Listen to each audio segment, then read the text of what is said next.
But it's going to be interesting here as we get into picks and bans to see where we're going to see this draft elect to go. Well, let's get right on into it here. Cloud9, AFK, a reprisal of the summer finals. And of course, Fenrir in North America has been a very high quality pick. And this is going to be our first really big time heavy hitter game out of North America. We're going to see some of the squads that really start the metas often after the balance changes. And we'll see them banning out Fenrir here. So expect to get some information about what are the things that are going to kind of continue being the most picked and banned gods. And no surprise with either of these assassins. The Mage, Ao Kuang, burst style that really Cyclone Spin helped put on the map. Factors in very, very heavily and prominently into metas in both sides of the ocean. Back on the Cloud9 G2A, Fenrir versus Athena here. Two solid bans. The Athena, more of a momentum-based thing. We've seen, even on the side of AFK, Kiki take it to mid lane. Oh, that was some time ago.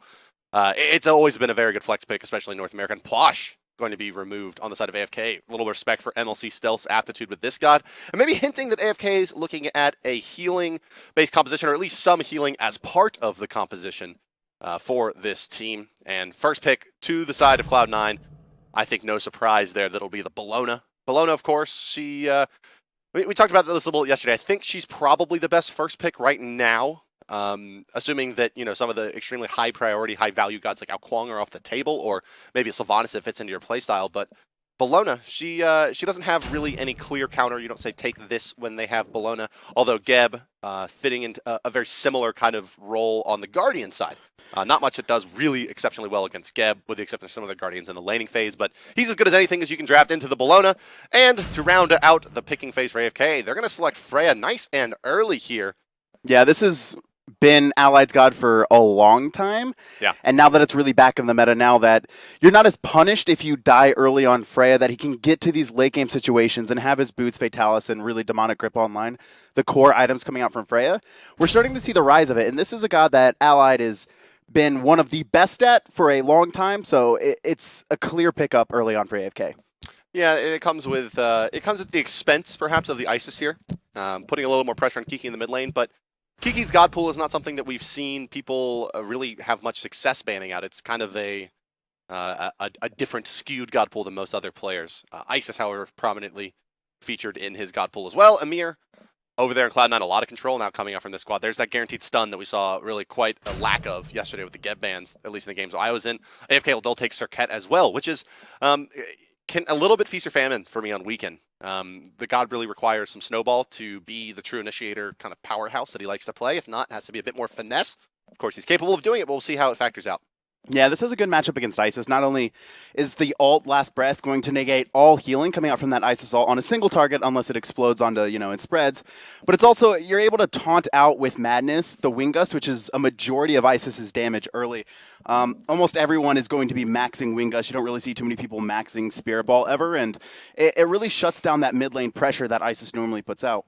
Next set of bans coming through, a Wheelish ban by AFK. I'm actually a little bit surprised to see AFK ban the Wheelish, considering they have that guaranteed knockup out of the Geb, but banned nonetheless here, and Nuwa removed from Cloud9, so I said not many people seek to really ban out Kiki's god pool, but there's one pointed directly at him, and he's going to show us something new perhaps, although don't get your hopes up. This could still be Cyclone Spin's god. Unlikely in the 4th pick position, but also just as unlikely that Kiki plays a male god. Yeah, very unlikely, but we did see Demi played in solo yesterday against Paradigm, but I don't think this is really screaming Cyclone Spin, although it does have a lot of burst and kill potential, a lot of outplay. I got to tell you, it has nothing to do with Cyclone's ability to play this or whether or not I think he could play it. It's just the fact that it's being picked 4th.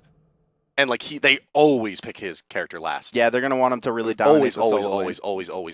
Yeah, and it's likely that this Bellona is going to go solo. That's where Cloud9 typically drafts it, but there's still that question. This isn't Omega. Most teams don't run the Bellona solo. Arachne picked up, though. That is a Bastion god. Yeah, that's right. And so, and I can't imagine that Cyclone Spin's not taking the bait here against Bastion. Like, thinking that that's the Arachne, he's going to maybe try to outplay him here. We could see another assassin, another big play assassin, in fact, at that. Draft on the side of AFK, or it could be the Osiris still, not selected so far. And yeah, of course, it'll be the Osiris going into Arachne or Bellona. It's just too good of a pick versus the the duo melee physical core with on her. I mean, it's a physical tri-core, basically, on the side of Cloud9. The Amir support and Isis factoring later on in the game as a support. But here, AFK, I think they have a little bit more of an even kind of power climb. Like they're really strong at all stages of the game is what I'm getting at here, where Cloud9 definitely very mid-game focused. Mid to early late game is their best timing window. Yeah, for sure. Cloud9, I'm really interested to see the solo lane matchup, the Arachne versus the Osiris. Not something, really, we haven't seen Arachne at all in Season 2, outside of a couple instances. We have seen Kiki actually play this mid at the beginning of it, but it's going to be interesting to see how it's going to work in the solo. Oh, no, it is jungle. So okay, it is jungle Arachne. It is going to be solo Bologna. Yeah, and that's, really, I don't think that big of a differentiation between the matchup there. Bologna, obviously the safer laner, but I think Arachne and her have kind of equally difficult matchups versus Osiris. But I guess the range on Bologna Scourge helps just a bit, as well as the sustain a little bit more reliable. And yeah, I mean, so the Cloud9 roster here, they have a really, really potent, like level 1 to 3 or 4, maybe even level 5. But then they definitely fall off once all the ultimates are out. And then they really open up again, I think, in the early mid phase. So we'll see. We'll see how much they can get the snowball going. That's kind of the goal for Cloud9 here. Get a few early kills, get the snowball off those early picks, and turn that kind of weaken, that weak level 10 timing into something that's a bit stronger. Where AFK, it's always kind of a momentum game in Smite, but they have a little bit more leeway on the execution standpoint. They have a really good kind of drawn-out team fight. Kiki, the only character that really has, kind of the 100 to dump, 0. Yeah, 100 to 0 and dump all of your spells sort of kit. Everyone else can fight for quite some time. Obviously, the Circuit very especially the Freya and Osiris. The longer these fights go, the more it's going to really benefit Allied and Cyclone Spin. They're going to just be getting so much sustained damage off as long as they can be kept alive, and it's going to be hard to lock them down too. I think there's a little bit of dive potential coming out from Cloud9 in Ymir and maybe Bologna, but Allied should be able to kite them pretty easily. And actually, Allied going to take a lot of damage early on. That's a beautiful leap forward there. He's gone. Barracuda. That's an easy kill. Barracuda showing off some of those skills. I mean, obviously that one is Jeff Hindla factoring in right in there, just walking forward as Allied.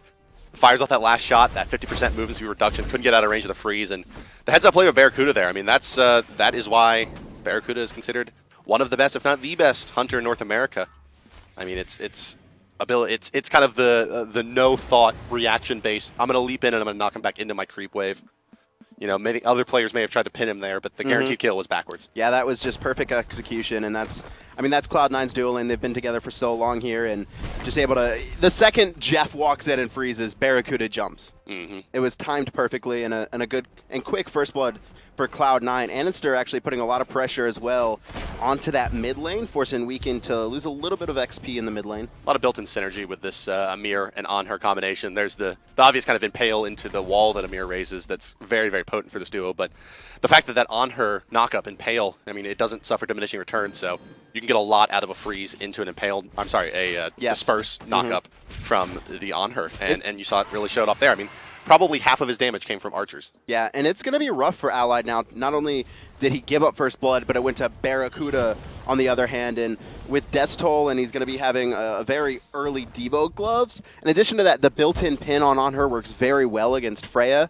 If Barracuda can, catch Allied out here without any minions or without any defense, he's going to be chunking him with just his auto attacks. I'd say, would you agree On Her is probably the best hunter to take into a Freya? Maybe, probably. I mean, I don't see just the 100 to 0 burst potential, and then being able to force her ult pretty easily with one pillar stun. That free pen as well. Incon, he's going to take quite a bit of damage here.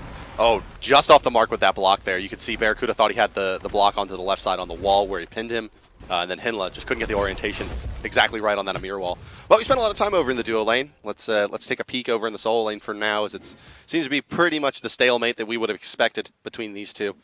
Not much for us to say here. Just Death's Toll farming. Just two warriors beating on each other.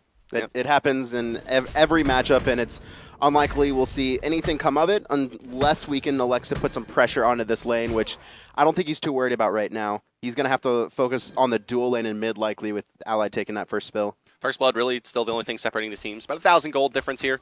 The extra golden experience going the way of Cloud9 for now. Mid camps on the left side, they're going to be picked up on spawn by Cloud9. Looks like AFK didn't have that timer, or elected to take the back camps instead. And really one of the hallmarks of this third split kind of balance and where the meta is seeming to end up is there's a lot more opportunity for trade around the map. And there you see it. And those mid camps are a bit less valuable as well. And so you see teams more likely and more willing to trade. Jeff was lurking around mid lane, looking for a pick, but didn't happen. Now they're actually going to look at that. Yeah, attack definitely some speed action buff on the in left upper side here. left. Amir's moving forward. Arachne's there as well. There's the freeze coming out. The stone shield. It's going to save Geb for the moment, but that is a big ultimate. It's nearly fully channeled. Yes, look at the full channeled ultimate. You almost never will see that out of Amir in the early game. And Arachne, look at that. Anister really taking his time and timing out that last hit on the ult. I'm sorry, on the stun. Barracuda knows he's dead. He moves forward with the Desert Fury, but he's actually poisoned a couple of his teammates. Over the top comes Weaken. comes Anister on the bug. Weaken dead. Poseidon getting a lot done here, but no kills just yet. Yes, Jeff Hinla taken down by your boy Allied. And now, unfortunately, Kiki does get stunned out by Stealth and nicely plays Spirit Ball there, but Stealth might find himself in a bit of trouble. No, Kiki. He'll actually just go ahead and kill the minions off. Back to the solo lane, where it seems that there's been a bit more action, but no kills yet. Yeah, but that was a huge trade, and really benefit to AFK, or shoutouts to AFK there. That looked like they were going to lose that pretty cleanly with Geb getting picked off, but they're able to find Barracuda maybe a little bit overextended there, trying to fight Allied in the corner, and then just Kiki with the great rotation hits the huge two-man Kraken, able to pick up Jeff as well in response. Right side mid camp still go to AFK. And kind of likewise, looks like Cloud9 didn't necessarily have the timer there. They're farming out minions in the mid lane. Jeff Hinla will turn the corner now and realize, oh, damn, they're gone. Yeah, the mid timers are off for both these teams. Cloud9 has the left one, and AFK is holding the keys to the right side. Just gonna go back to farming buffs as they respawn here, and I'd like to see Cloud9, and I'm assuming they're going to try for an early Gold Fury. That's really when we see Isis drafted. That's what we're seeing a lot of is these forced early Gold Furies because no one's picking up Hog anymore. You can see no Hog on either team, but dropping that magic circle, dropping the circle of protections, and then stacking up that damage, that's almost as much burst as old Hog used to be.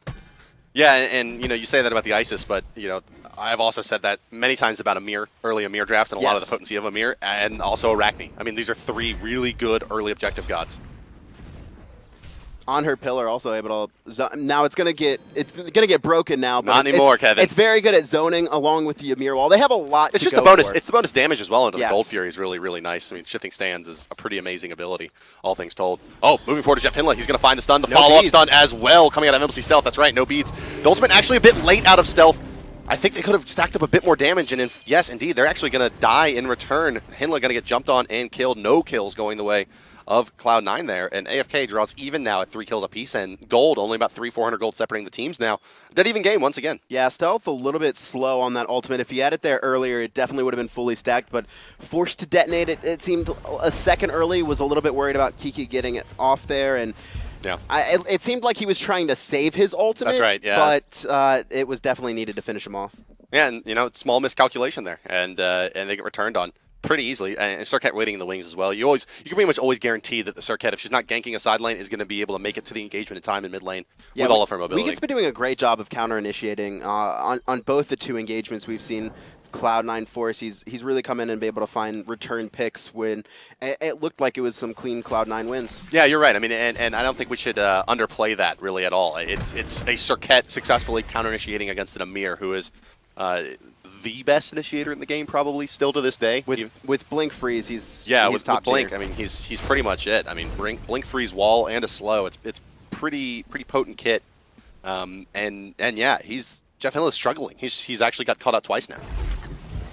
Barracuda and Allied actually boxing it out, but Barracuda looks like he's taking the loss of it. But I don't expect to see too many kills here. I think Allied's going to be playing fairly conservatively for a while, at least until he gets these boots online. That's when he can really start boxing Barra out. Yeah, that's right. I mean, so Freya has base lifesteal in her kit from her passive, but on her with the Diva's gloves, he's actually now kind of overstacked the lifesteal she has, and he's not really too worried about losing a trade by a couple hundred HP.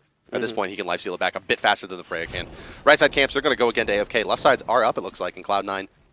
Haven't decided to reap the benefits of those yet, but it looks like now they're going to turn the corner and go for that. Oh, Andy's off. Okay, now they'll do it. Jeff reeling in his jungler here, but it's going to be contested this time around. AFK is going to see this one. I don't think Incon wants to fight that. It's not worth it. They don't have the setup there. I haven't seen Incon on Geb in a long time. No, he hasn't really been playing it too much. It's always strong, though. Little factoid for you Baskin, there. Baskin, though. He's in a bit of trouble. Probably no. They're actually not going to be able to force out the ultimate there, so. Yeah, I mean, that's a little bit of the under-leveling on Weekend now, as he has been waiting in the wings and counter-dishing a bit. Hasn't been getting too much lane XP. Yeah. Cloud9, though, continuing to pressure. This is what we expected to see from them coming out with this draft. There's a lot of early and mid-game gods, but there is another gank. Weaken's going to blink in. Baskin's actually going to be able to juke it out, but with that last breath active, it's going to be hard for him to fight. He's actually going to ult in place here, but there's nowhere for him to go. One more hit, and Weaken will finish it. Cyclone tanking the tower. Weaken can't find it. There he does. Nice gank from them, but in response, Cloud9 has started the Gold Fury, and that's that double ult stack we were talking about. Cloud9 secures it. So fast. Geb's going to move in, and he's going to find a couple with the stun. Trying to move forward as Anistar. He's vanished out right into the crack, and the synergy of this AFK gaming lineup showing itself there, but maybe didn't need an ultimate to finish off a pretty low HP Arachne there. Creeping Curse not going to be enough to pick up Hinla. Nice zoning Spirit Ball from Stealth as he moves back to the mid lane. Kiki not going to let him have it for free, though. Both of those daggers miss for the taunt, and they want Stealth. I mean, yeah, you can see AFK smells blood. They're going to try to push this wave in. They're surrounding him, but Jeff Hinla there to protect Stealth. So AFK, that's what happens. You commit onto solo lane, you'll likely see a Gold Fury in response, and it's the two ult combos that you were talking about, Bart. They stacked up that Ice Assault, they stacked up the Shards of Ice coming out from Ymir, and you saw the Gold Fury bursted from about 25% to 0. 2 players on the side of Cloud9 just poured into that tower. Two teleports? Yeah, that's right. Arachne Anistar and teleports. Baskin, both with a teleport. Yeah, we've really started to see, Baskin having teleport is no surprise there, but we've really started to see junglers, now that they don't have Hog, experiment with a couple more actives, and teleport seems to be the big one on the rise for them, just being able to be everywhere. They're not worried about backing, they're constantly getting farm, and it's really pushing the jungle to new heights. Yeah, we've seen mobility be the favorite choice, blinks and teleports on the rise, and that's, I would say, you know, an exciting change for the game. If you're watching along at home and you're a fan of competitive Smite, you're going to see a lot more action versus maybe the more farm-centric hog-based meta of the past. But here we are, moving forward into Brave New Frontiers, 5-3 on the side of AFK Gaming, 10:33 into this one. Let's take a look at the graphs, please, Aiden, and you'll see that it is a very even game. There's been some back and forth, and the XP lead for the moment to the credit of AFK. The Gold Fury factoring in there just around the 10-minute mark. And yeah, it's this one, 2 evenly matched squads. And let's take a moment to talk about Baskin here. I mean, that first, really, I would say his first pro-level test there. 2 of the best players in the world diving his tower. And he bought a lot of time for his team. Space created there. Gold Fury, I'm impressed with the young man through his first real big-time showing. Yeah, I mean, there wasn't really any way for him to get out of that, but the fact that he lived so long and didn't allow Weaken or Cyclone Spin to rotate to that team fight was huge. I mean, you know, even though Cloud9 got it, you actually saw Stealth there almost fall as well. If Weaken and Cyclone had been able to rotate, it's likely he would have been picked up, so a good showing coming out from him in the soul lane. But here's another test. Weaken's actually going to blink in under tower again, but Baskin smells it out. He's just going to be able to dash in. This is that jungle pressure, the jungle pressure onto the soul lane that we talk so much that AFK has, and so far Baskin's been surviving it. But your Cirquette, I mean, that's not a character that you draft for her ability to dive towers. I mean, they're having to force the issue a bit here into this solo lane, and Baskin's gotten, I would say, the better of it in both engagements. I mean, he did lose his life in the first one. The second one there, he's able to dodge it again, and you know, again, that's just not exactly, you know, Arachne is kind of the specialist for diving towers more so than Cirquette. You don't want Cirquette necessarily blinking right in there. She just doesn't have the HP pool, as we saw a couple times, to really sustain in there and find those kills. Plus, she's melee. Not really your best option for trying to find some free damage. Yep. And taking a look here, more pressure on. Beads forced out by Baskin. Those are beads 1. That's pretty important. 180-second cooldown. And now Baskin's really going to open himself up to being ganked, but Weaken not giving up on this solo lane. Yeah, he has the extra HP from the Runeforge build up now. The Smithy's Hammer going to provide a good bit, so, you know. It's just, it doesn't seem like AFK is going to have the damage to take out Baskin anytime soon here. Unless Cyclone can poke him down to below 30% probably. Incon waiting in this corner. I think he's just soaking up XP. Barracuda definitely knows he's there. Yeah, he's just going to soak up the XP and rotate back to mid lane. Looks like, I guess those wards don't spot each other. Yeah, there's a sentry there for Yep, AFK, right outside of the range. Oh no, not even close. Not even remotely close. Yeah. Ward range was reduced. It was, yeah. It's so weird seeing it. And another blink in by Weaken here. Baskin, he's going to get taunted out. No beads. This is what they need Now here. he's going to get thrown out, but his ult in response, and this should likely be enough. a dead Bologna. Yeah, AFK executing that nicely. I think the Baskin's just like, no way, they're still camping my lane. And he goes out to try to take his blue buff, and right away the response there. I mean, you see, they needed the full CC chain from Cirquette to get that one done, but they're able to get it done. Yeah, I mean, even Incon had roamed over there in case they weren't able to pick it up, but that's the 4th gank we've seen on Baskin in the past 6 minutes. I mean, Cloud9 hasn't responded to this pressure at all. Anistar seems, he's really been focused on farming and not only has he not helped out Baskin, but he hasn't been ganking any lanes either. Well, focusing on farming hasn't netted him more gold than the Circuit with a successful gank, but leading all players currently in net worth, about 100 ahead of the solo laner on the side of AFK. It's Barracuda. That's been Cloud9's response, I think, because they're happy with the action on the far side of the map as long as, really their big playmaker is finding his farm. And maybe that's what it comes down to, but this team, they kind of have a timer on it. Arachne, while we do talk about like the Fenrirs and the Arachnes and the Thors falling off in damage, normally you'll have damage elsewhere, but I mean, compared to AFK, the later this game goes, I'm looking at AFK to take the win. Yeah, Cyclone Spin's Osiris will be putting out the same amount of damage as Arachne, even with a tanky build-up through the mid-game when we get into that 6-slot period. I mean, unless Anister gets, of course, 3 crits in a row, activating his attack speed steroid, maybe. But, that's true. That's enough to blow up one character. Where Osiris, he brings the hurt for a long, long, long time. Gold Fury spawning once again here, and a big group up from both teams, 4-on-4 in the middle here. And I think Incon looks like he wants to engage. He's staying away, but he's making sure not to get in combat. His blink is up. Oh no, it's down for 20 more seconds. Excuse me. Yeah, you can be sure the fight's coming here at the Gold Fury anytime now. Oh, just off the mark with that block was Hinla. But what do you think about? Wow, such an aggressive play moving in. They're going to find a couple with the Kraken there. The Amir frees a counter initiate quite low as Baskin. Down comes the Spider. Out goes the Amir ultimate. That's enough to pick up Incon. The tank is down. Anti-heal on top of the Amir. Cyclone Spin going to town there. MLC Stealth, he's going to get taken down between the Whirlpool and the Taunt. And they're going to try to chase down Baskin as well. Yes, the last shot of the Trident, and now the chase continues in the mid lane where Barracuda is the target. I don't think they're going to get another banish out of the Freya. No, turning around is AFK for that Gold Fury. And an interesting play of events there. I mean, Circuit kind of fearlessly jumping into 4. And Kiki's there, and look at Kiki's build. It's a Book of Thoth. I mean, that's a big-time damage crack. You can see now with 6 assists after that engagement and a free Gold Fury coming his way. What do you think about that build-up, Kevin? I mean, I really like the Book of Thoth, and it paid off there. The Circle of Protection came out from Stealth, but it was actually after all 4 members had been hit by the Kraken. And then it really seemed like Cloud9 didn't know how to respond. They didn't know it was coming. You take a look at the wards there, right under the Gold Fury. That is an AFK ward. There is no vision for C9 anywhere near there, and we saw all of AFK just loop under Cloud9. They were looking to do the Gold Fury, but they got turned on so quick, and then once that Kraken came out, they kind of didn't know what to do, and all the members split off. Allied was able to pick off the players on the top, and we saw Weekend pick up a double kill on the players trying to retreat to the bottom. Kiki's really getting poised to take this game over, honestly. At 2-0-6, with the Book of Thoth done, a Spear of the Magus on the way. He's got a 2-level advantage over the enemy mage. There's not really that much magic damage in response on the side of Cloud9. Amir really the best bursty god right now outside of Stealth, who's a bit behind.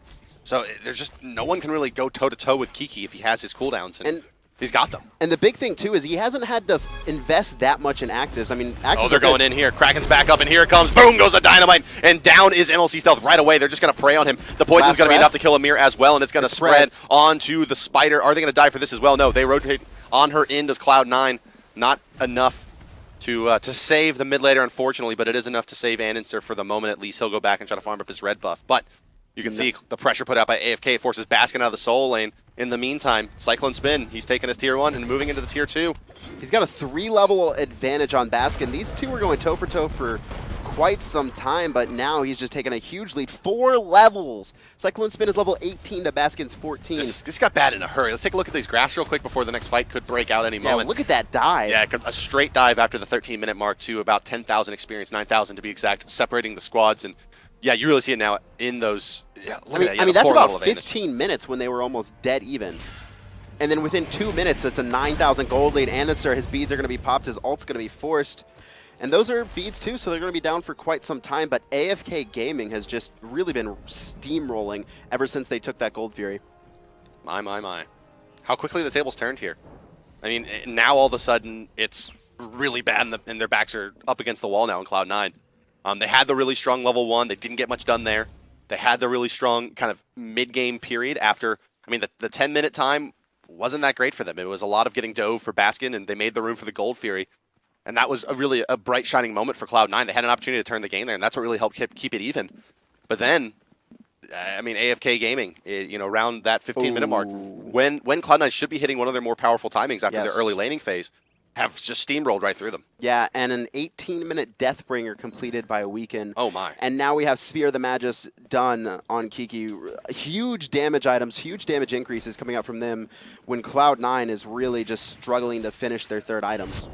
And, you know, you don't, Cloud9 has selected a lot of momentum-based characters you don't want to play from behind. Deathbringer, not going to find the crit there, but that ultimate should be enough. Yeah, MLC Stealth's going to die here, most likely. One last tick is going to be enough, even healing up just a bit there. Barracuda hasn't started rotating just yet. And in Stir, he's going deep underneath the tower. Yeah, he's just trying to get out there, and Cyclone Spin, once again, rotates under Stealth, and this time able to pick him up. Last time wasn't able to, and we actually see, you know, it took Stealth a while to get beads. He finally gets them, and he still can't survive the gank. They're completely pinned in, is Cloud9. I mean, so much of the map is denied to them now. The They're crit's in the under jungle. half. Oh, and look at Weekend. He's knocked up out of the ambush. He's going to beads. He's going to dodge and juke. Won't take too much damage, but maybe he's overstayed his welcome now. He's going to pull that spiderweb quite some way. They've gotten Arachne out of the base, but forced to fight off the spiderlings is the Circuit, unable to re-engage there. But re-engaging is Cyclone Spin, and he'll get that kill onto the Amir. In the mid lane now, Poseidon going to try to go toe-to-toe with Bellona, but that bludgeon just does too much damage to mages. Yeah, and, you know, Kiki not having any of it, Weekend just trying to get out, and AFK Gaming, they're going to take a couple picks. Not only that, but, I mean, Tier 1 on the left side as well, Allied, able to pick that up, and it just seems Cloud9 is just losing on all parts of the map. It's not even like right now AFK was grouping up. They're just winning individually and then forcing Cloud9 together, finding picks, and then taking towers as well. Nice game sense here from Cyclone Spin. I don't think he has a ward to spot out this, but 3 members. Oh, yep, no, they were just stacked up on top of it. That's how good the ward was. They were all standing on it. He knew where they were. Yep, knew exactly where they were, and he'll dodge that gank. Time wasted from Cloud9, time that they just can't really waste. Barracuda has been doing a nice job of keeping even relative to his team. He actually has a gold lead, a very slight, about 20. I mean, it's dead even to Allied right now, but he's staying relevant compared to the rest of his team, who is pretty far behind. I mean, 4 levels on the Soul Laner as Cyclone Spin hits level 20, 2 levels on the jungler, and then 3 levels on the mid lane. And yeah, I mean, we were, you know, giving the laurels and the praise to Baskin, but now he finds himself 4 levels behind still, Cyclone Spin. But that'll start shrinking now, of course, as Cyclone Spin can't actually get any stronger from levels. Experience means nothing to the man now. That's all gold. And you can see very similar build-ups between the two gods, with the exception of a mystical male separating them. That's how much farm Cyclone's gotten. Since the team fighting has really begun, Cloud9 forced to pull their Soul Laner so often to try to bail out, and Stealth really struggling to get his farm online. And it's there. He's trying to secure this attack speed buff, but he may commit too much to it. I mean, AFK is kind of just sitting there waiting for them to get out of position, but it doesn't look like they want to fight without Kiki, and especially with Cyclone there over in right lane, and all 5 members of Cloud9 grouped up.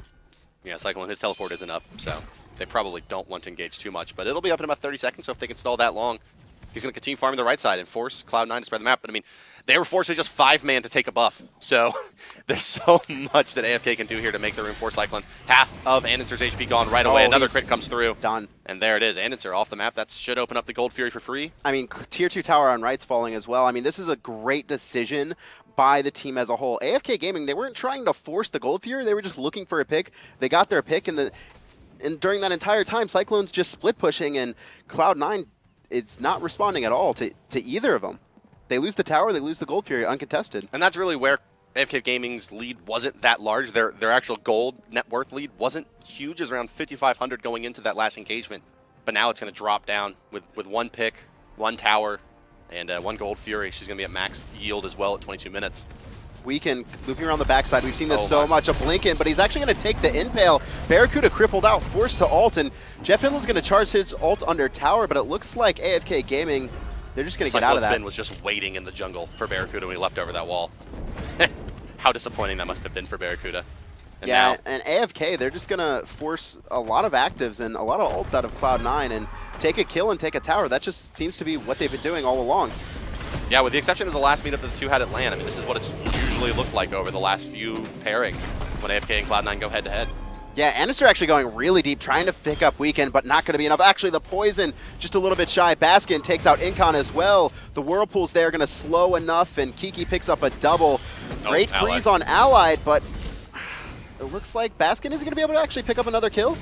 He might. He may go down in the process. That's a ton of damage on Kiki. He can't really eat another Trident cooldown. The poke is just so good from these two if they're able to land that Glacial Strike. Can we take a look at player damage, please? I would wager to say Poseidon is the top. Indeed, he is. Look at that. By a significant amount. I mean, he's topping about both 800 Bellona and yeah. Andancer combined. Oh, yeah. Yeah, I mean, he's done a lot of damage here. And that's this build-up here from Kiki. I mean, it's greedy. It's super greedy, but he got the Book of Thoth done with 1 kill, no deaths, and a few assists, and then was able to make 1 big rotation. Get another couple kills to his credit, a bunch of assists on that one at the Gold Fury, and now the snowball is just rolling right along. Cirquette, she's well over halfway to her 2nd crit item.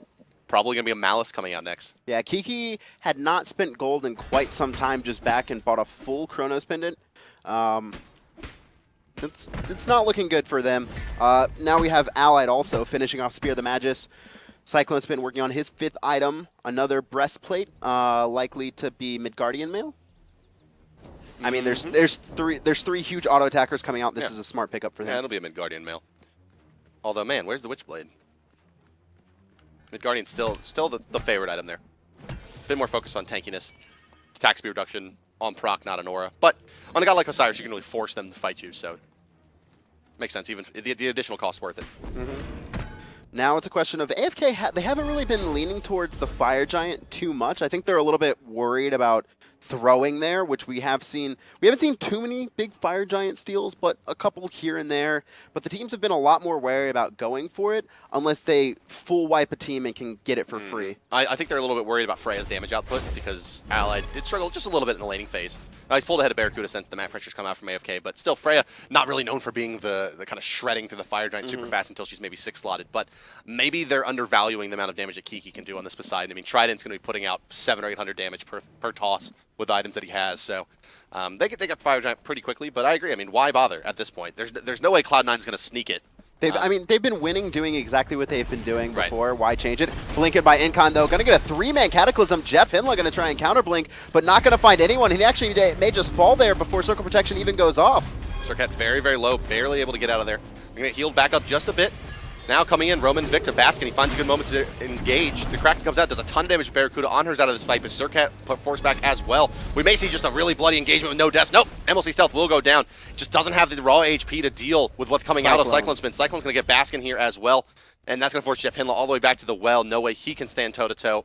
And what looked like maybe they were going to finally draw even on Cloud9 ends up being a 3-4-0 on the side of AFK. Barely couldn't find the kill onto weakened Cirquette. Yeah, I mean, that looked like a great fight, and Barracuda actually no beads available, going to be stuck in that whirlpool. Jeff Hinla going to charge his ultimate, but I mean, he doesn't have the damage to deal with this anymore, and Cyclone Spin, just like he did under Tower, just tanking through, just slowing everyone. He's going to pick up Jeff in response. That's going to be 5 dead, and is AFK, it doesn't look like they want to end. I guess they're a little bit too low. The Fire Giant. Yeah. 3 players 5 seconds in red. For Answer and MLC Stealth, and yeah, the 2 of them could likely take them down unless they get the perfect CC chain off. This is definitely the safer play. Yep, so they're going to take Fire Giant, take the Phoenix. No towers left. Kiki! You noob. Brandon is crying. Somewhere Brandon right is now. huddled into a fetal position underneath the desk. It's because he's playing a male god. Yeah. If he was playing a female god, he would not have died to that. Guaranteed. It's going to be okay, Brandon. Kiki, you can still like Kiki as a player. It's okay. AFK, though, they're going to be completing some big items, and it's actually not Midgardian Mail. We actually see Hide of the Nemini Lion. Not an item we picked up too much, but I mean, it's going to be really hard for Cloud9 to fight into him. We see it, and we see it almost exclusively in combination with the Shield of the Underworld, which both were purchased at the same time.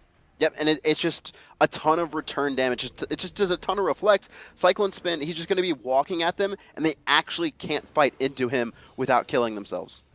Yeah, I mean, so like, to simulate what it feels like to have these items, basically put your thumbs in your ears and stick out your tongue and wiggle your head around. It's pretty much, I mean, no one can stop you. No one can tell you anything. How many people do you think you got with that? I think at least like 1,000 people did it. Really? That much? I hope so. I flatter myself, Kevin. Yeah, you're going to have to show us when we come back. I'm not exactly sure how that works out. I'm no vaudevillian, Kevin. How dare you?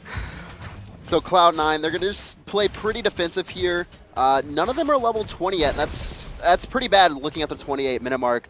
AFK has been just stealing all the experience in their own jungle. It's going to be really rough for them to try and defend this. They're going to need a huge Ice Assault, and that's really down to AFK messing up more than anything. If AFK sits in the circle protection and takes a big burst, that's going to be the turnaround. But they're going to have to look at taking out Weekend and Kiki first. I don't know. Does MLC even have the damage output at this point to make a big difference with that ultimate? It's not max rank. It doesn't have that Rata Tahuti or any real damage items online. It's still more of those kind of basic ability damage items. And this, I mean, he needs Spear of the Magus fully stacked and that full stacks on the ultimate to really make a huge difference. And even still at that, I mean, Kraken's going to way outburst. It's a possibility. It's rough for Cloud9. They're going to need a miracle to win this. They're going to need AFK to throw it, and AFK is already charging up. Oh, okay. 3-man Cataclysm forces 3 beads. Knockout coming through as well. Incon, he got what he came for. Phoenix getting poked down, slowly but surely, of course, as the siege continues from AFK. No healers on the side of AFK to really continue this too much. Plenty of lifesteal. Plenty of zoning as well. This weekend sitting in this corner has been working out fantastically. He's constantly blinking in, and there's already been a couple beads forced. He probably knows who he wants to go for. He's going to miss his madness this time, though. They're going to Kraken right on top of the ultimate from Cirquet. And yeah, they're looking for Baskin right away, and they'll get Baskin right away. They know he was the issue. He was the problem child in that last engagement. His reinitiation really forced AFK back, unable to end it there. They'll take him out right away. And Stir, he's going to try to hold his ground, but the Shield of the Underworld doing so much, turning the damage. That enemy line as well, going to make it very difficult for Annister to do much to Cyclone Spin. And I think with that, yeah, the Fire Giant buff just makes them too tanky. They're going to walk right in here and take the Titan down. Only 8,000 health remaining on this bad boy. And AFK Gaming, they'll take Cloud9 down. Game number 1 is going to go to the boys in red with the green jerseys on black. Congratulations, AFK Gaming. Any minute now. There we go. Yeah, that was pretty clean. I mean, considering Cloud9 had that really early mid-game focused team and they weren't able to get anything rolling. I mean, the Gold Fury they got first was more of a defensive measure against the early lead that AFK had took. And it really just kind of evened it out. It didn't give them any edge at all. Yeah, that was the AFK game. I mean, that's looked like most of their wins. Seemed that way. It's maybe back and forth in the beginning, but once that initiation phase begins,